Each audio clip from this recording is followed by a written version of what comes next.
How to fix Twitter or X app not loading tweets. Hi everyone, this is Max. I hope you are doing great. So let's start without wasting time. First of all, open up your Play Store, tap on the search icon and search for Twitter. Now make sure to update to the latest version. Now once you are done with, now once you are with now once you are done with that, go back to your home screen and open up settings. Now scroll down, click on apps, tap on app management. Now find X. Now tap on it, click on force stop, go to storage usage and tap on clear cache. Also tap on data usage. Now make sure to disable.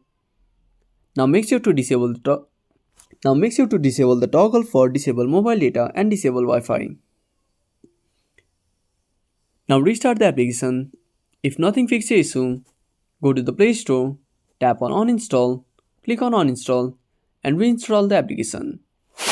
I hope this will fix the issue. If you found this video helpful, smash that like button and subscribe our channel for more awesome content.